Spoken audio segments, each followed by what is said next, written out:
Herzlich willkommen zu Off Court, das Format des SC Magdeburg für Fans und solche, die es werden sollten. Wir treffen uns an inspirierenden Orten mit den Spielern, abseits von allem, was mit Handball zu tun hat. Heute im Magdeburger Dom, über die Landesgrenzen von Magdeburg hinaus bekannt. Und dazu passt natürlich einer ganz genau, Philipp Weber. Was er nicht weiß ist, wir gehen jetzt erstmal während des Interviews auf die Türme hoch. Das wird lustig, noch vor dem Training.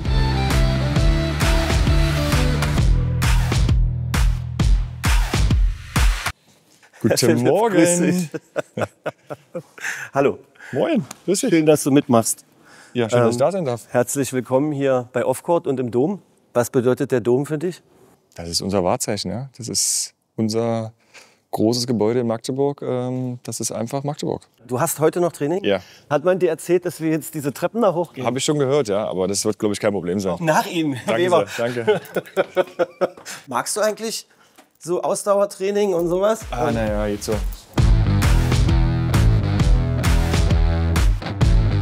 Philipp, ich schlage was vor. Von den 400 und ein paar Äpfelstückchen Stucken haben wir jetzt ein paar. Wir machen kurze Pause. Was sagst du? Ist okay. Ich habe da weniger Ja. Probleme als du wahrscheinlich. Ja, wahrscheinlich. Aber du bist ja Leistungssportler, aber du bist nicht nur Leistungssportler, du bist auch Familienmensch. Und dann gibt es Menschen, die sagen, oh, du bist ein Hundemensch. Auch richtig. Wie bringt man das zusammen mit der Reiserei und so? Ziemlich schwierig, tatsächlich. Der Hund ist aktuell auch bei meinen Eltern, weil er da einfach sich besser entfalten kann, weil er mehr Zeit mit den Leuten dort hat oder mit meinen Eltern hat. Und wir haben halt genügend zu tun mit unseren 2 Kindern. Das ist auch immer viel los bei uns. Ja, man kann dich im Stadtbild ja auch wirklich auch mal so sehen, wie ein ganz normaler Magdeburger. Absolut. In Schlappen mit einem Einkaufswagen. Ja, das sieht man des Öfteren. Ja, wie kriegst du das hin, wenn du auf Reisen bist und so, auch mit den Kindern? Wenn ich unterwegs bin, dann versuchen wir wirklich schon tagsüber 2-3 Mal uns zu sehen, gute Nacht sagen. Das ist eigentlich immer ganz, ganz wichtig. Was bist du für ein Papa? Also meine Tochter sagt immer, ich bin der größte Quatschkopf. Das sehe ich jetzt nicht ganz so. Also ich versuche schon auch gute Werte weiterzugeben und nicht nur Spaß und Quatsch zu haben. Ja, ich lege einfach ganz viel Wert darauf, in Harmonie zu leben. Ne? Also dass man gerne Zeit miteinander verbringt, dass wir, wenn ich da bin, auch viel Zeit miteinander verbringen, dass wir viel unternehmen, auch dass sie halt wirklich den maximalen Papa, sage ich mal in dem Sinne, dann auch haben. Weil ansonsten kommt ja irgendwie immer jemand zu kurz und das ist dann einfach nicht schön. Bist du ein Vorleser? Auch mal, ja. Aber das ist eher meine Frau, die da die Bücher mehr in die Hand nimmt und liest. Und bist du ein Mitspieler? Ich bin ein schlechter Verlierer auf jeden Fall. Ich weiß nicht, ob ich ein guter Mitspieler bin. Meine Familie spielt nicht so gerne mit mir, weil sie entweder sagen, ich bin scheiße oder ich gewinne halt immer. Das ist halt irgendwie so das Ding bei uns. Aber wir spielen schon gerne irgendwelche Gesellschaftsspiele, ja. Wie ist denn dein Trick, dass du den Schalter umlegst, wenn du aus der Sportwelt kommst, mit allem, was damit zu tun hat, dass du das wegmachst? Gibt es da einen Satz, den du dir sagst? Ist die Tür dann einfach zu und dann ist es so? Tatsächlich, wenn ich die Kleinen sehe, ja, dann ist das wie so ein Schalter, der um ist. Und dann ist das, was vorher passiert ist, mit Handballspiel oder wie auch immer, einfach weg. Und dann sind wir bei uns in den 4 Wänden und dann ist es einfach schön, Papa zu sein. Verbindungen zu deinem eigenen Aufwachsen? Ziehst du da Parallelen? Willst du da Sachen anders machen oder genauso? Nein, ich glaube schon, dass ich eine sehr, sehr schöne Kindheit hatte. Ich bin ja damals auch Motocross gefahren, das heißt, wir waren auch immer viel unterwegs, haben immer viel unternommen. Ich will jetzt nichts irgendwie anders machen, groß, weil es einfach für mich damals schön war, auch viele Sachen auch selbst zu bestimmen. Und da werden wir auch den Kindern die Freiheit geben, die sie halt auch brauchen oder auch möchten. Warum das mit dem Motocross nicht funktioniert hat und alle möglichen anderen Dinge. Ich glaube, Angeln spielt auch eine Rolle bei dir etc. Ich würde das gern alles jetzt weiter mit dir hier besprechen, weil dann könnten wir auch sitzen bleiben. Aber ich glaube, das ist nicht der Deal. Ich denke, wir müssen weitergehen und entscheiden, warum. und wir sprechen auf der nächsten Plattform weiter. So Los, komm, nützt alles nichts. Jupp.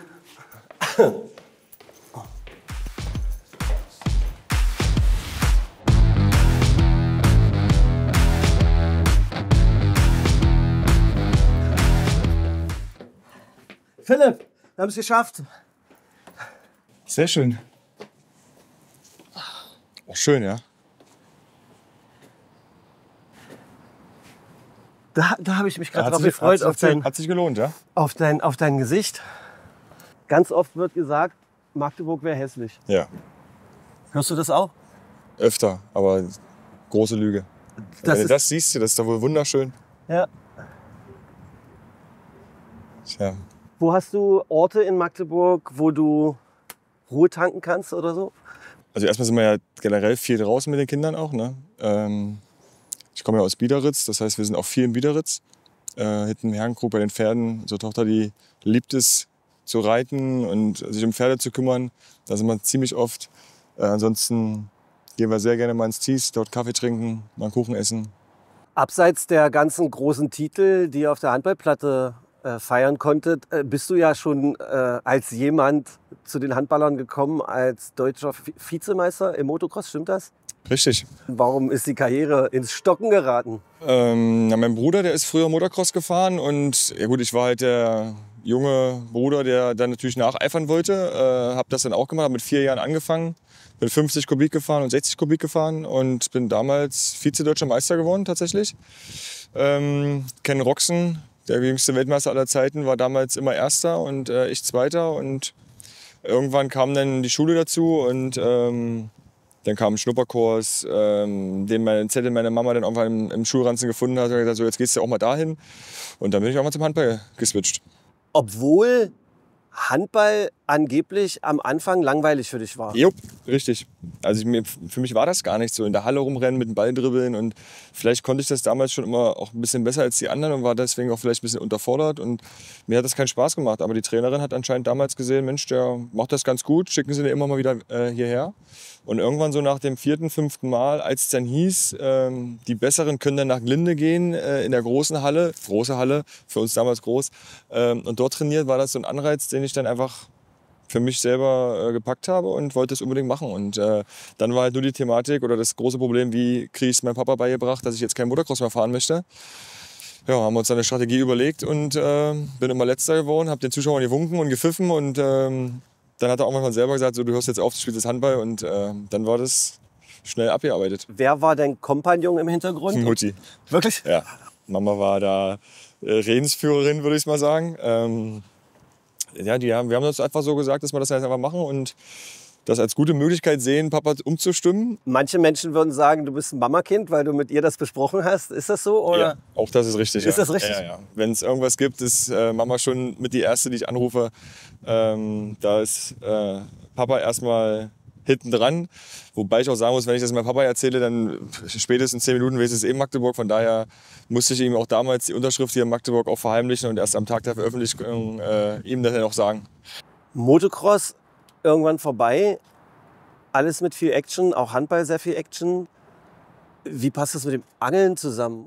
Ich habe früher super gerne geangelt. Also bei uns in der Kindheit war es tatsächlich so, Sommerferien. Wir haben uns mit unseren Jungs, 5, 6, 7, 8 Leute, um 6 Uhr im Dorf getroffen, sind mit den Angelrouten marschiert zur Saale, haben bis mittags geangelt und sind danach zum Baggersee gefahren und haben gebadet. So war halt unsere Sommerferien halt. Ne? Und das hat sich irgendwie durch mein ganzes Leben so mitgezogen, dass ich dann auch in Wetzlar, als ich dann Janik Kohlbacher als meinen großen Angelbuddy hatte, dass wir jeden Tag irgendwie an die Lahn gefahren sind und geangelt haben. Es ist einfach so eine Sache, wo man super gut runterkommen kann, wo man mal viel vergessen kann, wo du auch mal das Handy mal wegpacken kannst und einfach nur da sitzt. Welches ist der größte Fisch, den du je an Land gezogen hast? 1,20 Meter Hecht. Stimmt das, dass du, ich weiß, ihr redet da nicht so gern drüber, aber dass du der Verantwortliche für die Klamotten bist innerhalb der Mannschaft? Ja, ich muss eigentlich nur sagen, was wir auch Auswärtsfahrten anziehen. Ach so. Weil wir haben ja 5 verschiedene Shirts und Hosen und Pullover und damit wir dann alle auch einheitlich auftreten, bestimme ich einfach, was anzuziehen ist. Und die Jungs richten sich dann danach. Gibt es eine Strafe, wenn man das falsch Ja. macht? Am Spieltag sogar doppelt. Ich hatte gehofft, dass die familiäre Prägung in Form des Brautmodenladens, der in eurer Familie eine große Rolle spielt, von alleine kommt. Aber ich muss jetzt trotzdem noch mal, wie groß war die Wahrscheinlichkeit, dass du in dieses Geschäft einsteigst? Eigentlich gar nicht so groß, weil ich mich nie so richtig da drin gesehen habe. Das ist jetzt vielleicht in den letzten Jahren so ein bisschen gekommen, als ich jetzt auch gesehen habe, dass mein Bruder da den Teil von meinem Vater übernommen hat, dass er da jetzt bei den Herrenbereich der Boss ist, kann ich mich immer mehr damit anfreunden, das eventuell auch später mitzumachen, also quasi dann den Part von meiner Mama zu übernehmen. In dem Laden deiner Eltern konntest du ja auch beobachten, wie die arbeiten und so. Hast du da was mitnehmen können, was dir dann auch für deine Arbeit als Handballprofi was gebracht hat? Ja, sehr viel sogar. Man muss sich das so vorstellen, meine Eltern haben halt, was das Brautmodengeschehen angeht, ganz unten angefangen. Ne? Die haben mit dem Second Tent sind sie gestartet, hatten 1, 2 Brautkleider drin und haben sich dann halt irgendwann so entwickelt, peu à peu mit dem Step von Schönebeck hatten sie einen Laden, nach Magdeburg zu gehen, in die Hasselbach-Passage, von dort an Fuchsberg zu gehen. Also sie haben sich wirklich immer Ziele gesetzt und haben das große Ganze nie aus den Augen verloren, da so ein riesen Hochzeitshaus zu erstellen. Und ich glaube, das ist so ein Punkt, den ich mitgenommen habe für mich, gerade mit dem Handball. Ne? Wenn ich was anfange und mir das Ziel setze, und ich habe dann halt früh auch Videos gesehen oder war in der GTK Arena, damals in der Börlenhalle, und habe die Spiele gesehen und habe gesagt, Papa, das möchte ich auch schaffen. War das halt so ein Ziel, was ich mir gesetzt habe, was ich dann halt verfolge, bis ich es schaffe. Und das ist bei vielen Sachen so. Ob es in der Gartenarbeit ist, wenn ich mir heute sage, heute mache ich den Rasen fertig, dann muss er auch heute fertig werden. Und dann wird nicht unterbrochen und mal 2, 3 andere Sachen zwischendurch gemacht, sondern da wird dann so lange das gemacht, bis ich es dann geschafft habe. Machst du dir schon Gedanken um den Ausstieg aus dem Handball? Ja, aktuell noch nicht, weil ich das maximal genießen möchte, was jetzt noch aktuell ist. Die Zeit wird schnell genug kommen. Natürlich gibt es immer mal Situationen, wo man sich schon drüber Gedanken macht, was passiert dann danach, was für Optionen hältst du dir offen, wo könntest du auch reinrutschen, in welche Schiene. Momentan genieße ich das so sehr, noch Teil der Truppe zu sein und habe ja auch noch zum Glück noch ein bisschen Vertrag. Von daher beschäftige ich mich dann so richtig damit, wenn es soweit ist. Komm, wir gucken noch mal, lass uns ein bisschen die Seele baumeln. Ja. Domküsser mit 3-mal am Tag hier hoch und runter wäre es wahrscheinlich nicht. Oder? Oh nee, das wird schwierig. Also 3-mal den Kopf gestoßen beim Hochlaufen, das ist nicht möglich. Der wahrscheinlich journalistischste Übergang aller Zeiten. Wir sind jetzt einmal hoch und wieder runter gegangen. Lass uns mal über Auf- und Abstiege sprechen. Habe ich gar nicht so viel, ne? Ich hatte mal einen Zwangsabstieg mit den Youngsters, wo die Eingleisigkeit dann entstanden ist. Damals gab es ja noch Nord und Süd und dann gab es nur noch eine zweite Liga. Da mussten wir absteigen, aber das hat uns jetzt eigentlich nicht so krass getroffen. Ansonsten Aufstieg war mit Leipzig ziemlich emotional, weil das ja auch so ein Projekt über Jahre war, was darauf angelegt war, wir wollen ein Ziel erreichen. Ich meinte es fast aufs Persönliche bezogen, für dich persönlich so. Vielleicht auch wegzugehen und wiederzukommen. Ja. Erfolge zu haben in Mannschaften ist ja nicht überall sehr glatt für dich gewesen. Du bist ja hier und da auch als Persönlichkeit ein bisschen angeeckt. Was heißt angeeckt? Ich war damals jung, hatte 2 schwere Schulterverletzungen und dann ging es ja für mich eigentlich darum, kann ich überhaupt wieder Handball spielen? Und da war es einfach damals von der Qualität her noch nicht so, dass ich das hier 100% machen konnte. Und dann war eigentlich der logische Schritt für mich, einen Step zurück zu machen, einen Abstieg in deinen Worten zu vollbringen und in die zweite Liga zu gehen und dort viel Spielpraxis zu sammeln und mich einfach für Höheres dann auch wieder zu empfehlen. Und das hat dann einfach gut geklappt und deswegen war es für mich dann umso schöner, denn die Möglichkeit auch mal wieder zu haben, wieder nach Hause zu kommen. Was sind denn Erlebnisse, die dich stark gemacht haben? Also Niederlagen, sagen ja viele Sportler und auch Menschen, dass man daraus mehr lernt als aus Siegen. Ja, schon, ja, klar. Niederlagen, da kann man gute Schlüsse daraus ziehen und weiß, was man einfach besser machen muss, um dann wieder das schöne Gefühl der Siege zu haben. Gab es da sowas?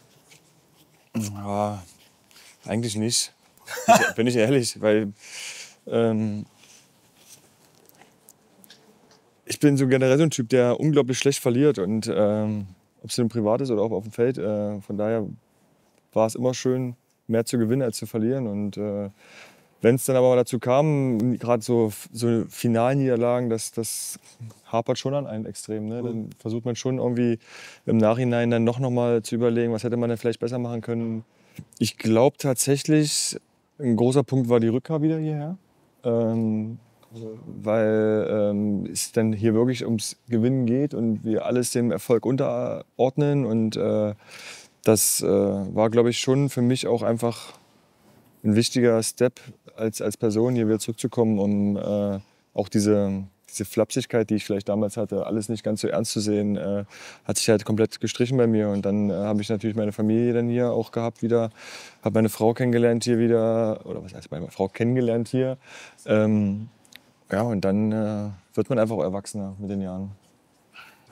Der Moment, als du nach Magdeburg wieder zurück auch in die Halle gegangen bist, gibt es da eine Art Geruch oder irgendwas anderes, was du beschreiben könntest, was in dir dann was auslöst? Naja, Geruch nicht so, aber so ich bin reingekommen damals, das weiß ich noch, und dann habe ich sofort diese Bilder gehabt von mir, wenn die Halle voll ist.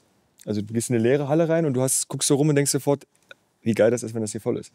Und das war schon so ein Punkt, der mich schon am Anfang immer gleich getriggert hat und das einfach geil ist, in Magdeburg Handball zu spielen.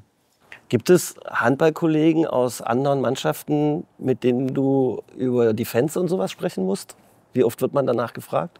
Es kam ab und zu mal schon zum Thema, ne? Dass es halt wirklich sehr, sehr unangenehm sein kann, bei uns zu spielen, weil unsere Fans einfach, wie wir, den SCM einfach so verinnerlicht haben. Das ist halt, ich meine, du weißt es ja selber, wie es ist, wenn du ein geiles Spiel in der GTK Arena machst, wie ruckzuck da so eine Symbiose entsteht, einfach zwischen den Zuschauern und zwischen uns Spielern, wo die Zuschauer sich mit uns identifizieren können, was wir ja auch immer wollen, ne? Dass sie sehen, dass wir für den Verein durchs Feuer gehen einfach und das ist für viele Gegner ein unangenehmer Ritt hier. Manchmal kommst du in die Halle rein und brauchst so ein paar Reizpunkte, um einfach ein bisschen mehr da zu sein und dann kommt dann öfter auch mal ein Blick zu dir und zu deinem Kollegen und dann sage ich so, jetzt aber mal Attacke, mal ein bisschen mehr Bum-Bum, sage ich ja immer und dann merkst du auch direkt, so wie so ein Ruck durch die Mannschaft geht, wie dann alle gleich noch ein bisschen mehr in Bewegung sind, weil es einfach mit lauter Musik einfach vieles einfacher geht. Wir haben hier viele schöne Dinge gesehen. Also der Dom hat ganz viele Kunstwerke, die hier vereint werden. Du bist selber kunstinteressiert oder Kunstliebhaber. Das hat auch was mit meiner Vergangenheit in Leipzig zu tun. Da habe ich Steffen Hildebrand kennengelernt. Er hat die größte private Kunstgalerie Deutschland und ich glaube sogar europaweit. Und der hat mir da die Kunst so ein bisschen nahegelegt und habe dann durch ihn auch ein paar Künstler kennenlernen dürfen, die dann einfach auch mal ihre Sichtweise beschrieben haben, warum sie das Bild so gemalt haben, wie sie es gemalt haben. Und ich stehe davor und sehe aber was ganz anderes. Also ich finde immer Gemälde schön, wo man ein bisschen Bewegung auch drin sieht, also wo auch ein paar Menschen sind, wo man sich in die Menschen auch vielleicht besser reinversetzen kann, als wenn man dann nur vorm Strich steht. Von daher finde ich es einfach so schön, wenn man sich dann so mal so eine halbe Stunde verliert vor so einem Bild und überlegt, was denkt der denn, der da hinten jetzt gerade im Boot sitzt oder was macht die dann vorne oder einfach nur ein paar Gesichter, um so Mimiken zu interpretieren, das finde ich schon interessant. Das heißt, wenn du in Paris bist oder so, dann kann man dich im Louvre auch mal sehen?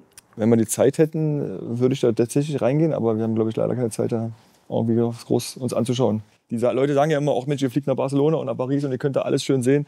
So ist es ja leider nicht. Erklär mal, wie es ist. Naja, wir kommen an, abends im Hotel, gucken nochmal Video, gehen schlafen, haben früh ein Anschwitzen, dann bist du wieder mit Videovorbereitung den ganzen Tag beschäftigt, hast abends das Spiel und fliegst nächsten Morgen wieder nach Hause. Also viel mit sich da was anschauen ist wirklich nicht gegeben. Magdeburg hat viel mit Familie zu tun und die Mannschaft ist ein großes familiäres Konglomerat. Man sieht, dass Familienwerte da groß geschrieben werden. Es gibt viele Kinder. Die Fans ist eine große Familie. Man hat jetzt auch schon gemerkt, wie viele Leute, auch mit wie vielen Leuten du verbunden bist. So ist schon ein großer Begriff. Wie würdest du das formulieren? Das ist schwer zu formulieren. Also dieses Familie trifft, glaube ich, einfach am meisten. Also der SCM steht für eine Geschlossenheit, für ein familiäres Bündnis einfach, wo, wenn jemand mal nicht so gut geht, dass er immer aufgefangen wird. Das ist, glaube ich, so dieses ganz Große hier in Magdeburg, was es einfach auch ausmacht. Man merkt einfach, dass gerade so für die neuen Spieler, ich habe das oft mit Elva das Thema auch, weil wir auch fast Nachbarn sind, der sagt auch, er ist hergekommen und es war gleich so diese Wohlfühlatmosphäre, weil halt wir auch viele Skandinavier haben, die untereinander sich helfen. Wir haben einfach tolle Familien, nicht nur tolle Spieler, sondern auch tolle Spielerfrauen, die den Neuen das immer einfach machen. Und ich glaube, das sehen auch einmal die Leute, dass wir auf dem Feld uns blind verstehen, dass wir da eine coole, geschlossene Truppe sind, die ja auch in der Freizeit viel miteinander machen würden. Du ruhst in dir, deine Familie hier in Magdeburg ist am Start, sowohl deine Familie, aus der du stammst, als auch deine eigene, die du dir aufgebaut hast. Die Familie der Mannschaft wird von dir fantastisch beschrieben. Die Familie der Fans ist wunderbar und unterstützt euch. Was müsste passieren, dass du dieses Konstrukt nochmal verlässt? Ich glaube, da wird nichts passieren. Das ist das schönste Schlusswort für diese Serie. Vielen Dank. Gerne.